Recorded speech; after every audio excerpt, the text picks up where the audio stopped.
नमस्कार साथियों, स्वागत है आपका आपके अपने परिवार बीके क्लासेज में। मैं ज्ञानेंद्र कुमार दहारिया आशा करता हूं कि आप सब अच्छे और स्वस्थ होंगे और अपनी स्टडी को अच्छे से एंजॉय कर रहे होंगे। दोस्तों, आज हम चर्चा करने वाले हैं करंट अफेयर्स के कुछ महत्वपूर्ण टॉपिक के बारे में और आज हम उन्हीं टॉपिक को डिटेल से कवर करेंगे। देखिए, आज जो हमारा सेशन होने वाला है आरएनए के नाम से। आरएनए मतलब रियल न्यूज एनालिसिस। मतलब हम जो अब से पहले करंट पढ़ रहे थे उसमें क्या था भाई, इस तरह का कोई क्वेश्चन आया किसी टॉपिक को लेके, हमने उस क्वेश्चन का आंसर दिया और मोटा मोटा पॉइंट उसके बारे में बताया, अगले क्वेश्चन की ओर बढ़ेंगे।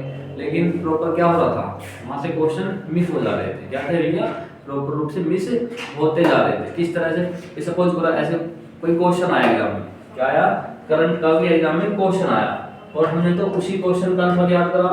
लेकिन एक टॉपिक से, एक ही टॉपिक से कई प्रकार के क्वेश्चन बनते हैं एग्जाम में भाई। एक सिंगल टॉपिक से कई क्वेश्चन बन जाएंगे एग्जाम में, तो हमें करना वो टॉपिक ही पूरी तरह कंप्लीट करके चलना। इंपॉर्टेंट टॉपिक होंगे एग्जाम की दृष्टि से, सभी इंपॉर्टेंट होने वाले हैं। हम ऐसे नहीं भाई एक दिन में 30 से 35 टॉपिक कवर करेंगे, नहीं। हम केवल उन्हीं मुद्दों के ऊपर चर्चा करेंगे जो ज्यादा लाइट में है। जैसे देखिए, जस्टिस वर्मा का प्रकरण वर्तमान में बहुत लाइट में चल रहा। दूसरा, लोकसभा की गुप्त बैठक क्या होती है, ये मुद्दा बहुत ज्यादा चल रहा है। तो इन्हीं के ऊपर हम एक एक पॉइंट करके चर्चा करते हुए चलेंगे और अपने स्टडी मटेरियल को कंप्लीट करेंगे। तो ज्यादा समय ना लेते हुए देखेंगे अभी अपना पहला टॉपिक। देखिए, टॉपिक आपकी स्क्रीन पर दिया हुआ है। पहले मैं आपको थोड़ा सा इसके बारे में बता दूं भाई। तो ये जो हमारा सेशन होने वाला है आरएनए के नाम से, आरएनए के नाम से जो सेशन होने वाला है वो एवरीडे मॉर्निंग में 8 बजे शुरू हो जाएगा। क्या होगा, 8 बजे शुरू हो जाएगा। आप इसे यहाँ से आके देख सकते हैं। रियल न्यूज एनालिसिस मतलब आरएनए, आरएनए की देखेंगे तो रियल न्यूज एनालिसिस मतलब जो न्यूज है उन सभी का हम एनालिसिस करते हुए आगे की ओर बढ़ेंगे और अपने एग्जाम को क्वालिफाई करेंगे। ज्यादा समय ना लेते हुए चलेंगे पॉइंट पे। देखिए, आज हम इन पॉइंट पर चर्चा करेंगे भाई। क्या दिए हैं, 4 बिंदु दिए हुए हैं यहाँ पर। क्या दिए हैं भैया, 4 पॉइंट इधर दिए हुए हैं। जैसे देखिए, पहला वाला, दक्षिण अफ्रीका से मिली महात्मा गांधी से संबंधित कलाकृतियां। महात्मा गांधी से संबंधित कलाकृतियां मिली हैं, किसने दी है, दक्षिण अफ्रीका। किसने दी है, दक्षिण अफ्रीका ने दी है। तो यहाँ से एग्जाम में क्वेश्चन बन सकता है भाई। दूसरा, महात्मा गांधी का दक्षिण अफ्रीका से क्या संबंध था, महात्मा गांधी जी का दक्षिण अफ्रीका से क्या संबंध था, क्वेश्चन तो यहाँ से बन सकता है ना। तो हम इन सभी पॉइंट को कवर करते हुए चलेंगे। जैसे दूसरा पॉइंट क्या है, जस्टिस वर्मा। जस्टिस वर्मा प्रकरण के बाद फिर चर्चा में आया एनजेएसी, राष्ट्रीय न्यायिक नियुक्ति आयोग। क्या है ये, देखिए, राष्ट्रीय न्यायिक नियुक्ति आयोग क्या है, इसके बारे में डिटेल से देख लेंगे एक बार अच्छी तरह से।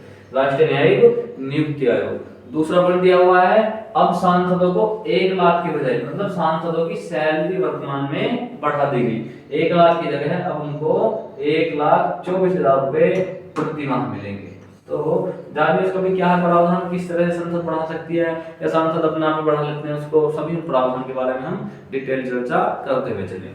चौथा पॉइंट दिया हुआ है कि लोकसभा की, इसकी लोकसभा की गुप्त बैठक चर्चा में। क्यों हम ये चर्चा में लोकसभा की गुप्त बैठक, क्या अब से पहले भी कभी लोकसभा की गुप्त बैठक हुई है और लोकसभा की गुप्त बैठक की हमें क्या जरूरत पड़ती है, उन सभी की पॉइंट्स पर हम चर्चा करते हुए आगे बढ़ेंगे।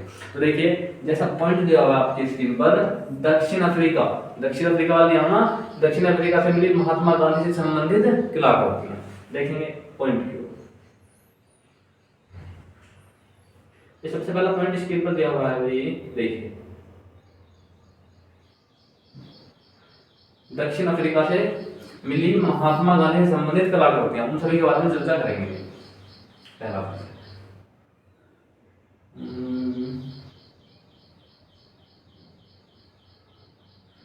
देखिए, दक्षिण अफ्रीका सरकार है, उन्होंने महात्मा गांधी से संबंधित कुछ कलाकृतियों को भारत सरकार को सौंपा है। तो यहाँ से एग्जाम में क्वेश्चन किस प्रकार से बनेगा, महात्मा गांधी से संबंधित बन सकता कि महात्मा गांधी दक्षिण अफ्रीका क्या लेना गए थे जी, ये भी तो बताओ। मैंने कहा भाई, महात्मा गांधी जो थे वो दक्षिण अफ्रीका गए थे एक अब्दुल्ला नाम के व्यापारी का केस लड़ने के लिए। किसका, एक अब्दुल्ला नाम के व्यापारी का केस लड़ने के लिए दक्षिण अफ्रीका गए थे। और जैसे ही वो दक्षिण अफ्रीका जा रहे थे तो डरबन में जब पहुंचने के बाद में, कहां पर, डरबन में पहुंचने के बाद में उन्हें ट्रेन से ब्लैक कह करके धकेल दिया गया। तो यहाँ से एग्जाम में क्वेश्चन बन सकता है। तो यहीं से उनके मन में एक तरह से विचार निकल के आया कि भाई क्यों ना जिस तरह से इन्होंने मुझे ट्रेन से लात मार के बाहर निकाला, मैं भी इनको अपने देश से इसी तरह बाहर निकाल दूंगा। तो यहाँ से एग्जाम में इस प्रकार से क्वेश्चन बनेंगे भाई। देखिए गांधी जी 1983 में, बात है 1983 की, गांधी जी 1983 में डरबन में एक व्यापारी हुआ करते थे दादा अब्दुल्ला, एक व्यापारी हुआ करते थे दादा अब्दुल्ला। यहाँ से एग्जाम में क्वेश्चन बनेगा दादा अब्दुल्ला के लिए कानूनी सलाहकार के रूप में साउथ अफ्रीका गए थे इनका केस लड़ने के लिए। और वहां पहुंचने के बाद में इन्होंने इनका केस लड़ा और डरबन वाली घटना के बाद में इनके मन में बात लगी कि भाई हम भारत से ब्रिटिशर्स को बाहर निकाल देंगे, ठीक है। तीसरा बात, दक्षिण अफ्रीका में महात्मा गांधी का पहला आश्रम, भाई यहाँ से एग्जाम में इस तरह से क्वेश्चन पूछा जाएगा, पहला आश्रम कौन सा था? पहला आश्रम का नाम था टोल्स्टॉय।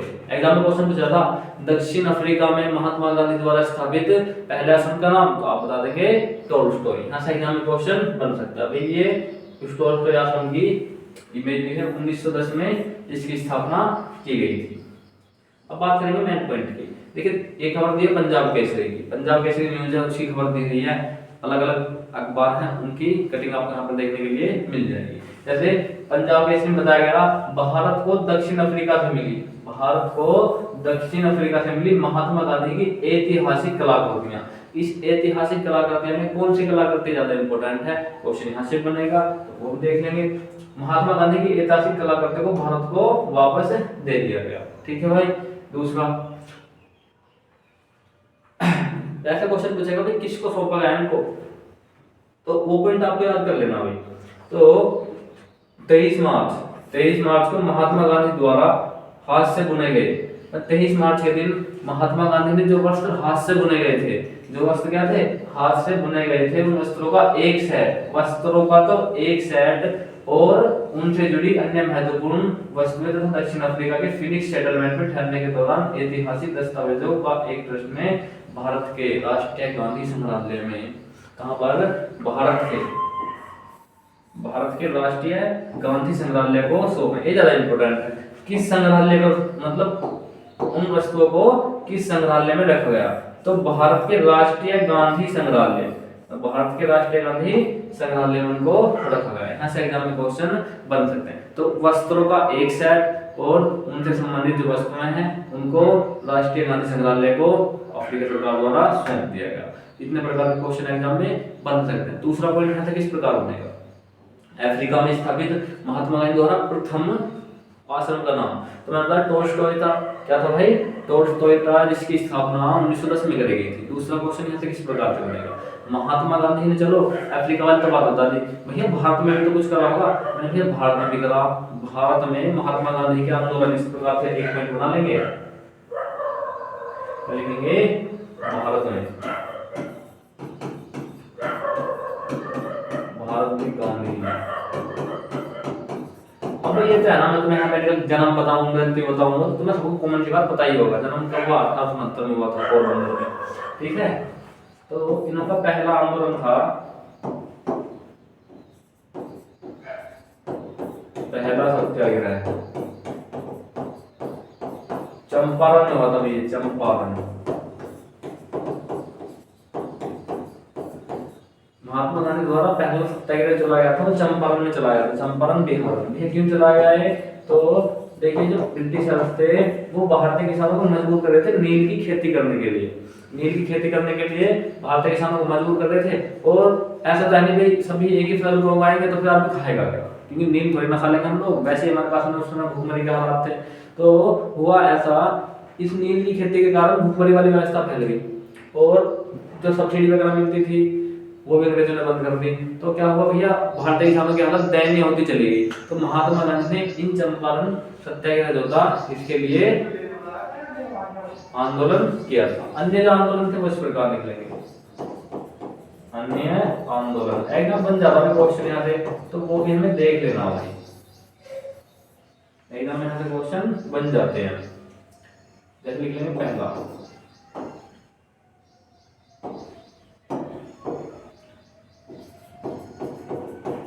असहयोग, प्रोटेस्ट,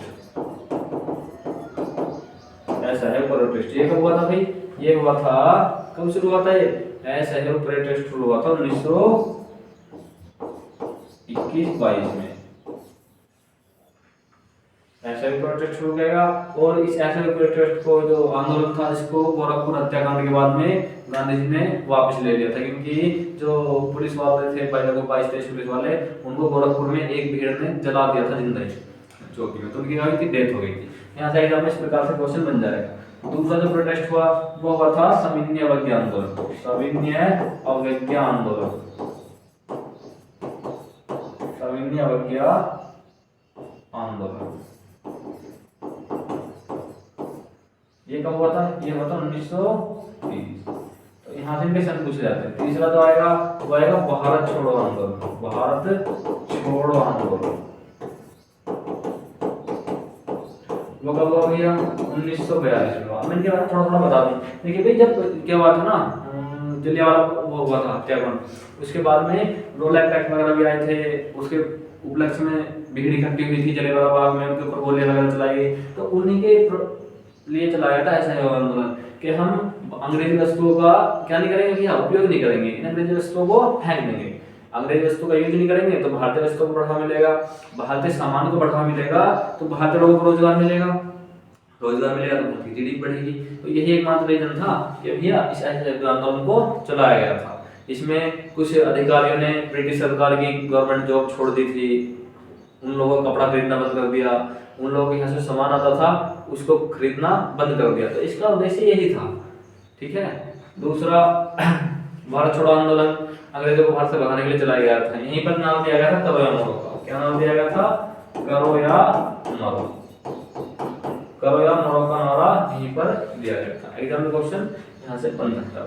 अब देखिए नेक्स्ट पॉइंट जो एग्जाम में पूछा जाएगा कि जस्टिस वर्मा, ये तो हमारा कंप्लीट हुआ। एनजेएसी से क्वेश्चन आएगा। देखिए पॉइंट नंबर 2, जस्टिस वर्मा प्रकरण के बाद फिर चर्चा में आया एनजेएसी। एनजेएसी क्या है भैया? National judgement appointment act. National judgement appointment act क्या है?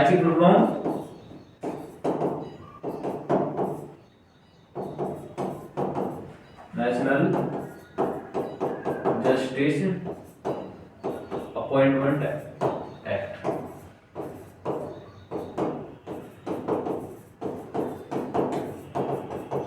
नेशनल जस्टिस अपॉइंटमेंट एक्ट कब लाया गया था? ये भी लाया गया था 2014 में।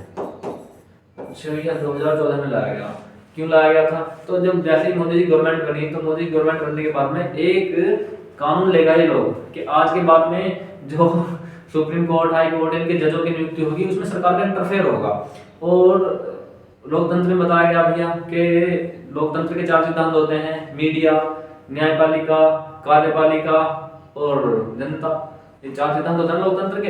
अब सपोज करो जज के ऊपर सरकार का प्रतिबंध, जजों की नियुक्ति में सरकार के हस्तक्षेप बढ़ गई तो सरकार किन लोगों को नियुक्त करेगी? ऐसे लोगों को नियुक्त करेगी ना जो उनके खुद के होंगे, जो सरकार के काम के ऊपर आलोचना ना कर सके, सरकार की काम की आलोचना ना कर सके, सरकार के कार्य में हस्तक्षेप ना करे, तो क्या होगा? मोनोपोली हो जाएगी ना गवर्नमेंट की, तो कहां लोकतंत्र रह जाएगा? तो इसी कारण इस राष्ट्रीय न्यायिक नियुक्ति आयोग 2014 को रद्द कर दिया गया था मूल ढांचा का सिद्धांत देने के बाद में। डिटेल से पढ़ेंगे भी, फिर देखेंगे जस्टिस वर्मा प्रकरण क्यों है भैया जस्टिस वर्मा प्रकरण। नेक्स्ट पॉइंट इसकी तरफ चलेंगे। अब देखिए कहां दिया भाई इधर, ये है justice Verma Delhi high court में सेकंड जज थे। Delhi high court, Delhi high court में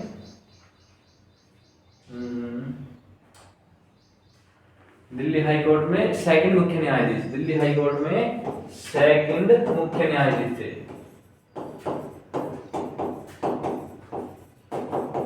सेकंड मुख्य न्यायाधीश दिल्ली हाई कोर्ट में। और लेकिन इनके साथ एक घटना घटी, इनके साथ एक घटना घटी। वो क्या थी भाई? इनका जो रूम था ना घर, वहां पे नोटों की गड्डियां पाई गई बहुत ज्यादा रेड पड़ने के बाद में। तो अधिकारियों के जो एजेंसियां थी उनके तो हाथ में फूट गए कि भैया इतना पैसा इनके पास में कहां से आया? काफी पैसा था, उसके गिनने में भी लगभग काफी समय लगा, मशीनें वगैरह मंगानी पड़ी। तो इनके ऊपर आरोप लगे कि भैया ये जो जज हैं ये इसका मतलब रिश्वतखोरी कर रहे हैं। भाई हो सकता है इस तरह से, लेकिन अब प्रूफ तो नहीं होना। लेकिन फिर भी इतना पैसा कहां से आया, इतना पैसा कहां से आया? सरकार को कहने का मौका मिल गया, सरकार को क्या मिला, कहने का मौका मिला। क्योंकि जो हमारी न्यायपालिका और कार्यपालिका है, हमारे आर्टिकल नंबर 44 में कहा बताया गया, आर्टिकल नंबर 44 में बताया गया कि न्यायपालिका का कार्यपालिका से पृथक्करण रहेगा। बताया ना इस तरह से, वही बताऊंगा मैं आपको। आर्टिकल 50, इस आर्टिकल नंबर 50 में बताया गया न्यायपालिका का कार्यपालिका से पृथक्करण।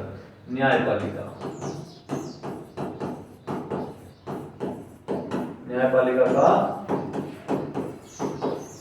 कार्यपालिका से पृथक्करण कि भैया न्यायपालिका कार्यपालिका कार्य में हस्तक्षेप नहीं करेगी और कार्यपालिका न्यायपालिका कार्य में हस्तक्षेप नहीं करेगी। क्यों? क्योंकि जो अपना लोकतंत्र होता क्या होता है अपना लोकतंत्र, इस लोकतंत्र के 4 स्तंभ पाए जाते हैं। क्या स्तंभ पाए जाएंगे लोकतंत्र के? 4 स्तंभ पाए जाते हैं। सपोज इस तरह से, पहला जाएगा जनता, दूसरा जाएगी सरकार, तीसरी आ जाएगी मीडिया, और चौथी आती है वो कौन सी जाएगी? वो आ जाएगी न्यायपालिका। न्यायपालिका ये लोकतंत्र के 4 स्तंभ है। इनमें सबसे ज्यादा इंपॉर्टेंट क्या है? ये बीच वाली, एक तो सरकार और दूसरी न्यायपालिका। किस लिए? क्योंकि देश को चलाने का काम तो सरकार करेगी, लेकिन सरकार क्या करती है? ऐसे भी सोचेगी सरकार कि यार बार-बार चुनाव ना कराने पड़े, एक काम करो चुनाव में बंद कर दो। वहीं पर न्यायपालिका आएगी कि नहीं नहीं ऐसा नहीं है बिल्कुल भी। भारतीय संविधान में तो ये बताया गया कि आप कुछ भी कार्य कर सकते हैं, संविधान में कुछ भी संशोधन कर सकते हैं, लेकिन बशर्त संविधान का बेसिक स्ट्रक्चर क्या ना हो, परिवर्तन ना हो। बेसिक स्ट्रक्चर परिवर्तन ना हो। तो उस बेसिक स्ट्रक्चर के परिवर्तन के लिए कई बार ऐसा होता, इस न्यायपालिका ने सरकार के फैसलों को पलट दिया। कई बार हुआ ऐसा, इस न्यायपालिका ने सरकार के फैसलों को पलट दिया। कई बार ऐसा हुआ सरकार ने न्यायपालिका के फैसलों को पलट दिया। क्या करे? फैसलों को पलट दिया। ऐसे भी तो हो जाएगा भाई, ये क्या करते हैं? मोनोपोली करते हैं अपनी। न्यायपालिका सोचेगी हम ऊपर हैं, सरकार सोचेगी हम ऊपर हैं। जो केशवानंद भारती केस था 1973 वाला, उसके अंदर यही तो बताया गया कि देखिए सरकार संशोधन कर सकती है। कहां बताया गया था? केशवानंद भारती केस। इस केस में बताया केशवानंद भारती केस में कि देखिए भाई आप संविधान में संशोधन करो, कहीं पे भी करो कोई दिक्कत नहीं, आप मूल अधिकारों में संशोधन करो कोई दिक्कत नहीं, पूरे संविधान में कहीं पर भी संशोधन करो, लेकिन भैया उस वक्त केशवानंद भारती से क्या मतलब है?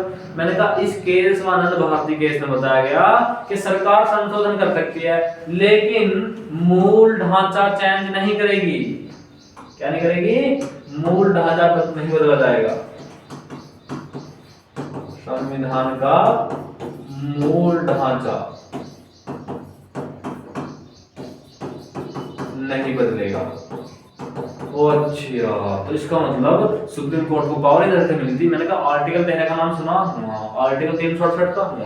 सरकार यूज करती है आर्टिकल नंबर किसका? 368। आर्टिकल नंबर 368 का यूज करती है। न्यायपालिका करती है आर्टिकल नंबर 13 का। किस तरह से?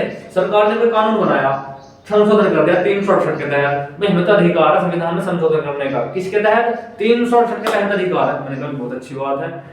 तो न्यायपालिका आएगी कि रुको आपने आर्टिकल नंबर 13 का नाम सुना? हाँ भाई बिल्कुल सुना। किसका सुना? आर्टिकल नंबर 13 का नाम सुना है? सरकार कहेगी हाँ जी सुना। तो क्या आपने आर्टिकल 13 को पढ़ा? मुझे बताओ क्या उसमें साफ साफ लिखा हुआ कि सरकार नए कानून का निर्माण कराए, सरकार संविधान में संशोधन कराए, सरकार संविधान में कुछ भी कराए, नए कानून बनावे, पुराने कानूनों को चेंज कराए या फिर उनमें संशोधन कराए, लेकिन वो क्या ना हो, वो संविधान के विपरीत ना हो, संविधान का उल्लंघन ना करते हो। यहीं पर बताया आर्टिकल 13 में। इसी आर्टिकल 13 का यूज करते हुए ये न्यायपालिका सरकार के फैसलों को रद्द करती है। किसके अनुसार? सरकार के फैसलों को रद्द करने का काम करती है न्यायपालिका। 368 के तहत सरकार कानून बनाती है, न्यायपालिका आर्टिकल 13 के तहत रद्द करती है। सरकार इसमें पता नहीं क्या क्या होगा यार। उसके बाद एक सिद्धांत आता, जब इन दोनों के मध्य लड़ाई बढ़ती चली गई, टकराव होता चला गया। उसके बाद में 1973 में, कब? 1973 में केशवानंद भारती केस बनाम भारत संघ आया। यहाँ बताया गया कि सरकार संशोधन करे, कोई आपत्ति नहीं, कहीं पर भी करे कोई दिक्कत नहीं, बशर्ते संविधान का मूल ढांचा चेंज ना हो, संविधान का मूल ढांचा चेंज ना हो। भैया एक बात तो बताओ, ये मूल ढांचा क्या होता है, इसकी व्याख्या कौन करेगा? मैंने कहा इसकी व्याख्या भी संविधान ही बताएगा अपना आप ही कि ये मूल ढांचा है नहीं है, उसकी व्याख्या कौन करेगा? वो भी तो संविधान ही करेगा कि भैया मूल ढांचा है या नहीं है। भाई बड़ी अजीब चीज है। मैंने कहा सरकार इसीलिए तो परेशान है, इसीलिए तो परेशान है सरकार, अपनी मनमानी नहीं कर पाती है। सरकार चाह कर भी संविधान के विपरीत नहीं चल सकती, क्योंकि आर्टिकल 13 और ये केशवानंद भारती केस सरकार की नाक में दम कर देंगे कि सरकार ने कुछ गलत काम करने के बारे में सोचा।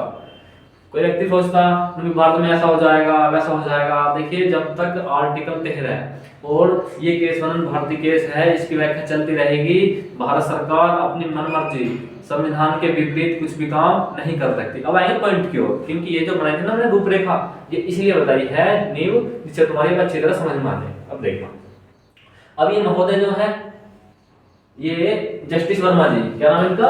जस्टिस वर्मा। अब ये जस्टिस वर्मा के पास में काफी धन पाया गया, क्योंकि जो दिल्ली हाई कोर्ट है उसके सेकंड मोस्ट जज है जस्टिस वर्मा जी। जस्टिस वर्मा जी जो है दिल्ली जो हाई कोर्ट है उसके सेकंड मुख्य न्यायाधीश हैं, और इनके पास में काफी बहुत सारा पैसा पाया गया। कितना? बहुत सारा पैसा पाया गया। अब सरकार को तो मौका मिला कहने का, क्योंकि सरकार को तो मौका मिला कि भैया आर्टिकल 13 का यूज करो तुम बार बार, और हमें तो क्या कर दो, हमारे फैसले रद्द कर दो। अब तुम्हारा ही जज पकड़ा गया रिश्वत लेते हुए, अब तुम बताओ इसमें क्या करोगे? अब संविधान में उन प्रावधानों के बारे में चर्चा करेंगे। देखिए भारत सरकार में यदि कोई न्यायिक व्यवस्था है, ना तो सरकार वहां पर किसी भी व्यक्ति को नियुक्त कर सकती है ना हटा सकती है। किसके पास होते हैं सभी अधिकार? वो तो भैया सुप्रीम कोर्ट, हाई कोर्ट, इनके ही तो पास होते हैं, क्योंकि इनके जो कर्मचारियों की भर्ती निकलती है वो भी हाई कोर्ट, सुप्रीम कोर्ट अपने आप ही पूरी कराता है। सरकार की इतनी भी हिम्मत नहीं है इनके कर्मचारी का ट्रांसफर तक कर दे, इतनी भी हिम्मत नहीं है। तो सरकार ने उसी के ऊपर उंगली उठाई कि भैया आप तो बार बार हमारे फैसले रद्द कर दो। ये बताओ अब क्या करोगे तुम? भाई उन्होंने कहा तो ठीक है भैया, अब मैं तुम्हें नोट पॉइंट बता रहा हूँ पॉलिटिक है, वो इस तरह से पूछे जाएंगे। ना तो भारत सरकार किसी जज का ट्रांसफर कर सकती है, ना किसी जो सरकारी वकील वगैरह होते हैं ना उनका ट्रांसफर कर सकती है। वो सब डिपेंड करता है सुप्रीम कोर्ट के ऊपर। सुप्रीम कोर्ट का जो कोलेजियम प्रणाली है, क्या आती है यहाँ से? एक सुप्रीम कोर्ट की कोलेजियम प्रणाली, यही कोलेजियम प्रणाली, यही कोलेजियम प्रणाली अपने वारिस को नियुक्त करके जाती है। जैसे हमारे डीवाई चंद्रचूड़ हुए थे रिटायर, यही कोलेजियम प्रणाली में होते 4-5 जज मुख्य न्यायाधीश में, वो बता के जाएंगे कि अपना बाद वाला मुख्य न्यायाधीश कौन होगा। कौन बता के जाएंगे? यही कोलेजियम प्रणाली। इसमें एक मुख्य न्यायाधीश होता, 4 अन्य वरिष्ठ न्यायाधीश होते, सलाह करेंगे भैया किसको बनाना है, भैया पीछे वाले हैं इनका नंबर है, चलो इन्हें बना दो, कोई दिक्कत नहीं। तो इन जजों के ऊपर आरोप भी लगते हैं कि अपने लड़कों को लेकर आते हैं हाई कोर्ट में, सुप्रीम कोर्ट में, किसी दूसरे को मौका मिला देते हैं। लेकिन फिर यह न्यायपालिका क्या आएगी? तो भैया बेसिक स्ट्रक्चर है, सरकार की न्यायपालिका को अपने अंडर में कर लेगी, तो क्या होगा भैया? लोकतंत्र खतरे में पड़ जाएगा। ये चीजें बनते हैं, इस तरह के एग्जाम में क्वेश्चन बनते हैं। ठीक है भाई। दूसरी बात, यदि सरकार को किसी हाई कोर्ट के जज का ट्रांसफर करना तो उसके लिए कोलेजियम प्रणाली की जरूरत पड़ेगी। जहां पे ट्रांसफर करना वहां के राज्यपाल से पूछेगी, वहां के मुख्य न्यायाधीश से पूछेगी हाई कोर्ट के, जिस राज्य में भेजना, और जिस राज्य से भेज रहे हैं उस राज्य के मुख्य न्यायाधीश से पूछेगी, और फिर सुप्रीम कोर्ट के मुख्य न्यायाधीश से पूछेगी सलाह करके। यदि उन्होंने कह दिया हाँ कर दो तो ठीक है, नहीं तो कर नहीं पाएगी सरकार, चक्कर काटना है इनमें, क्योंकि न्यायपालिका में गवर्नमेंट हस्तक्षेप नहीं कर सकती। अच्छा ये बात है, मैंने कहा अब सरकार को तो कहने का मौका मिला कि आपका तो जज पकड़ा गया, देखो रिश्वत लेता हुआ, मतलब इतने पैसे कहां से आए इसके पास में, इसका मतलब तुम भ्रष्टाचार करते हो। तो ठीक है, तो इन्होंने इसको कहां भेज दिया भैया? इन्होंने इन जज को भेज दिया इलाहाबाद, जो सुप्रीम कोर्ट है, संजय मल्होत्रा जी, जो सुप्रीम कोर्ट के मुख्य न्यायाधीश संजय मल्होत्रा जी, उन्होंने इन जज को, जस्टिस वर्मा जी को कहां भेज दिया? इलाहाबाद भेज दिया कि आप दिल्ली मत रहिए, आप इलाहाबाद में अपनी क्या करो, जो अपने कार्य हो उनको पूरा करो। और जो दिल्ली में इन्होंने फैसले दिए, अपने इन जज ने दिल्ली में फैसले दिए, उन सभी पर रोक लगा दी गई। क्या हुआ? उन सभी फैसलों पर रोक लगा दी गई। भाई वही बात है, यहाँ पर लिखा हुआ है, अलग अलग न्यूज़पेपर कटिंग है। देखिए न्यायिक प्रकरण, यहाँ लिखा हुआ जस्टिस वर्मा प्रकरण के बाद फिर चर्चा में NJAC, national justice appointment act कब आया था भैया? इसके बारे में बताओ। मैंने कहा बताऊंगा अभी। अब आता है अपने नेशनल नियुक्ति आयोग की तरफ। ये इसके बारे में बताया था। अब देखेंगे एनजेएसी क्या है। एनजेएसी राष्ट्रीय न्यायिक नियुक्ति आयोग पूछा जाएगा, इंग्लिश में फुल फॉर्म तो लिख लेंगे NATIONAL national justice appointment act.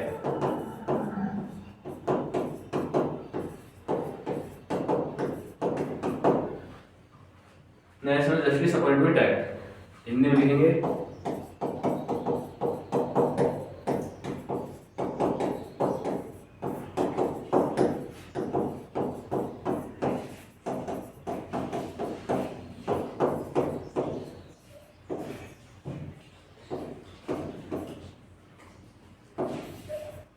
भैया। अच्छा तब लेगा इसको, मैंने कहा ठीक है भाई भैया, अच्छा तब लेगा। जैसे ही बीजेपी गवर्नमेंट शासन में आई, बीजेपी गवर्नमेंट तुरंत कानून लेकर आई कि अब हम राष्ट्रीय न्यायिक नियुक्ति आयोग लेकर आते हैं, और इसके अनुसार बताया गया कि सुप्रीम कोर्ट के जज की नियुक्ति कॉलेजियम प्रणाली नहीं करेगी। और कौन करेगा? अब कौन करेगा? अब नियुक्ति करेगी गवर्नमेंट। सुप्रीम कोर्ट तक शुरू किया 1 साल बाद ही, 2014 में आता है 15 में।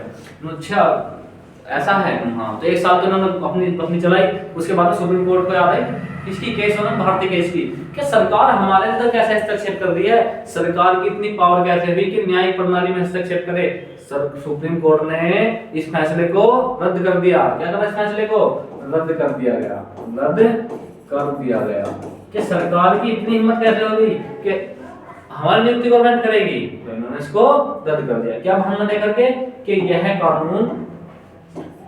कानून किसके खिलाफ था? यह कानून मूल ढांचे का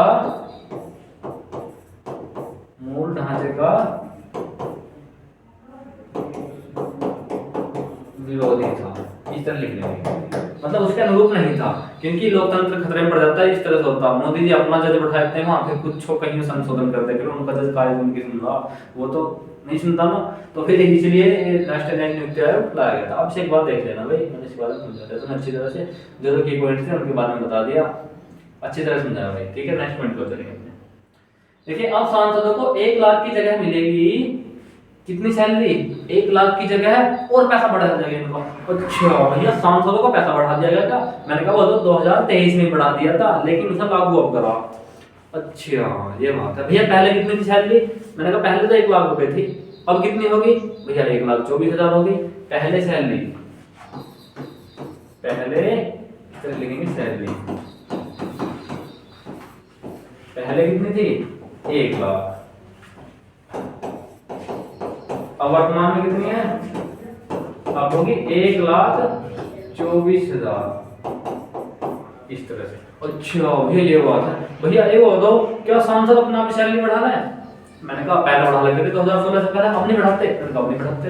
किस कानून के तहत बढ़ाते भैया? वैसे भारत शासन अधिनियम 1954 के तहत जो कानून बनाया था, भारत संसद अधिनियम, भारत संसद अधिनियम 1954 बनाया गया था। उसके तहत संसद को अपने कर्मचारियों की सैलरी बढ़ाने में क्या मिलती है? शक्ति मिलती है। क्योंकि जो संसद है, संसद कौन से आर्टिकल में है? संसद आर्टिकल 79 में। और जो राज्यसभा है वो कौन से में भाई? जो राज्यसभा है वो है 18 में। और जो लोकसभा है वो कौन से में है? वो है 81 में। इस राज्यसभा को कहते हैं उच्च सदन। क्या बोलेंगे इसको? उच्च सदन बोलते हैं। इसे बोलते हैं निम्न सदन। क्या बोलेंगे थे? निम्न सदन बोलते हैं। लोकसभा को निम्न सदन, राज्यसभा को उच्च सदन, क्योंकि यहाँ बुजुर्ग व्यक्ति बैठते हैं, यहाँ पर चुने हुए प्रतिनिधि बोलते हैं। इस लोकसभा को प्रतिनिधि मंडल भी बोलते हैं। क्या बोलते हैं इसको? प्रतिनिधि मंडल। राज्यसभा को प्रतिनिधि मंडल नहीं बोलते, क्योंकि भैया प्रतिनिधि सभा जो है ना और लोकसभा, इनका चुनाव हम करते हैं, लेकिन राज्यसभा का चुनाव हम नहीं करते डायरेक्ट रूप से। इनका चुनाव तो विधायक वगैरह करते हैं, एमएलसी एमएलए करते हैं। बाकी वो पॉलिटिकल टॉपिक है, बाद में बताऊंगा आपको। अच्छा भैया ये बात है। मैंने कहा देखना भाई, यहाँ लिखा सांसदों की सैलरी 24% बढ़ी। तो भैया पहले 1 लाख रुपए थी, 24% 1 लाख का कितना होगा भैया? सीधा सीधा 24,000 रुपए होगा। तो वर्तमान में कितनी सैलरी हुई? 1,24,000 रुपए वर्तमान सैलरी। इस तरह से एग्जाम में क्वेश्चन यहाँ से बन सकता है। पहले कितनी थी? 1 लाख रुपए। किस कानून के तहत बढ़ती है? तो भारत संसद अधिनियम 1954 के तहत संसद को अधिकार मिलता अपने कर्मचारियों की सैलरी बढ़ाने का। ठीक है भाई। देखना निधि और सैलरी दो एक अलग अलग चीजें हैं।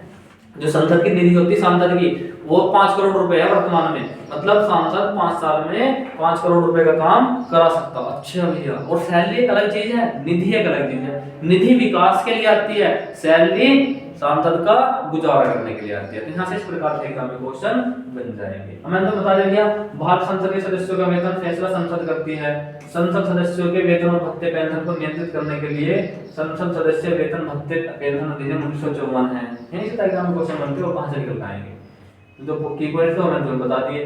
देखना भी एक पॉइंट और लिखा है ऐसे, 2018 से पहले वित्तीय नियम के तहत सांसद अपने वेतन वगैरह का खुद कर लेते थे, अपना पढ़ाना कितना बढ़ाना क्या नहीं, लेकिन उसके बाद में इस पर रोक लगा दी गई मोदी जी के आने के बाद में। नेक्स्ट पॉइंट पे चलेंगे और अंतिम पॉइंट, लोकसभा की गुप्त बैठक। भैया इंपोर्टेंट है एग्जाम में, बहुत ज्यादा लाइटली चल रहा।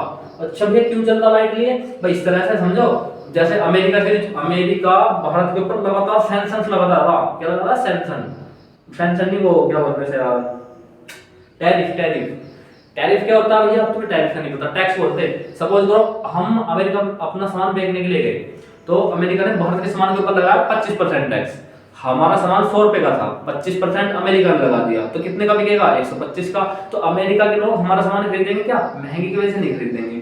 तो अमेरिका का निर्यात कम होगा और सॉरी आयात कम होगा, निर्यात बढ़ जाएगा इन चीजों से। तो वो एक अलग चीज है, उसके बारे में बाद में चर्चा करेंगे। तो देखना भाई, अब तो यदि हम खुली बैठक करेंगे अमेरिका को लेकर के तो सब चीजें बाहर आ जाएंगी, लेकिन लोकसभा की गुप्त बैठक जो प्रावधान था वो इन्हीं तरह के गुप्त मुद्दों को लेकर के, दूसरे देश के साथ में हमारी क्या रणनीतियां हैं, हम दूसरे देश के साथ में संबंध कैसे रखने हैं, उन सभी को लेकर चलो प्रावधान किया गया था। लेकिन नेहरू जी ने इसको मना कर दिया था। जो नेहरू जी थे वो इसके पक्षधर नहीं थे, नेहरू जी ने इसे मना कर दिया था। जब भारत चीन युद्ध के समय इस मुद्दे की मांग उठी ना, तो नेहरू जी यहाँ से मना कर गए थे कि भैया ऐसा नहीं है बिल्कुल भी। क्योंकि सपोज करो भाई, हम एक बात तो कर रहे हैं रास्ते में खड़ा होकर के किसी दूसरे पक्ष के लिए, और दूसरी बात हम करेंगे एक बंद कमरे में, तो वो बंद कमरे वाली बात ज्यादा महत्वपूर्ण रहेगी या खुले वाली? वो बंद कमरे वाली रहेगी, क्योंकि कौन सी रहेगी? बंद कमरे वाली रहेगी। तो इनका प्रावधान था भाई, मैंने बता दिया। नेहरू जी ने इसे खारिज कर दिया था। क्या कर दिया था? नेहरू जी ने इसको खारिज कर दिया था। अब फेल लाइट में है, अब वर्तमान में फेल लाइट में। दूसरा इंपॉर्टेंट पॉइंट है ऐसे संवेदनशील, पता है ना, संवेदनशील मुद्दों पर चर्चा के लिए लोकसभा की गुप्त बैठक बुलाने की अनुमति देते हैं। 1912 के चीन युद्ध के समय विपक्षी सांसदों ने इस पर चर्चा के लिए गुप्त बैठक बुलाई थी, नेहरू जी ने इसको खत्म कर दिया था। यहाँ से एग्जाम में क्वेश्चन बन जाएंगे। इस नियम के तहत हो सकती है सीक्रेट मैटर। देखो भी लोकसभा का नियम जो होता है वो एग्जाम बन सकता। लोकसभा में प्रक्रिया नियम और कार्य संचालन नियम के अध्याय नंबर 25 का जो नियम नंबर 248 है, इसके तहत इसका प्रावधान है, लेकिन ये वर्तमान में लागू नहीं है। ठीक है भाई, और क्या वैसे एक बार देख लेना जब बातें मैंने बता दी। तो दोस्तों आज की क्लास हमारी यहीं पर समाप्त होती है। यदि आपको हमारी वीडियो अच्छी लगी हो तो वीडियो को लाइक करें, कमेंट करें और शेयर करें। जय हिंद साथियों, मिलते हैं अपनी नेक्स्ट क्लास में।